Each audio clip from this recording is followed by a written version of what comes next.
I've had to re-upload this video because Thames Valley Police refused to let me show clips from PC Glenn Crossland's Community Police Officer of the Year video, or the settlement letter that wrapped up this claim.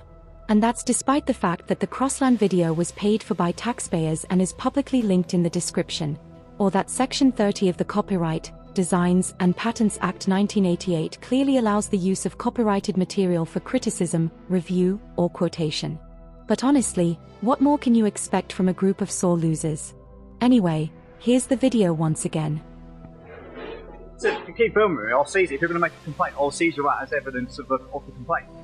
This is just a quick update on a video I posted a few months back, the one where a street photographer was searched under anti-terrorism laws simply because he refused to hand over his details. I offered to help him take legal action against Thames Valley Police for multiple wrongs, including unlawful detention, assault, battery, and interference with his belongings. Well, I'm happy to report that Thames Valley Police agreed to settle the claim for £3,000, along with one of those incredibly rare things, a police apology, plus a full admission of liability. If only police officers followed the same laws their own legal department relies on, they wouldn't be losing £3,000 every time they try this nonsense. As expected, when the photographer first attempted the official police complaints route, he was met with the usual wall of denials, excuses, and creative storytelling that anyone experiences when they dare complain to the police about the police. This is exactly why I always advise victims of misconduct to go down the legal route, not the complaints route, because the complaint system exists mainly to help officers refine their fiction writing skills and perfect their broom and carpet routine.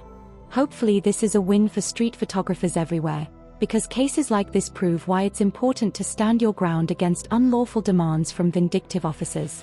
And for those who insist these payouts come from taxpayers, no, they don't. Compensation comes from police liability insurance. And since there's no other meaningful way to hold them accountable, raising their insurance premiums will have to do for now.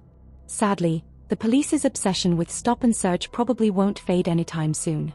It's still their favorite weapon to wield against anyone who doesn't instantly fall in line. Officers enforce their own street law, which often has very little to do with actual legislation or anything they were taught in training. But the more people who push back against this abuse, the sooner the police might finally get the message, even if it's only because they're afraid of becoming the next viral embarrassment on YouTube. And here's one last irony that sums up the massive gap between how the public views the police and how the police view themselves. PC Glenn Crossland, the same spiteful egomaniac who trampled this photographer's rights, was recently named Community Police Officer of the Year 2018. All I can say is, if that was the winner, God help any photographer in Aylesbury who runs into the runner-up.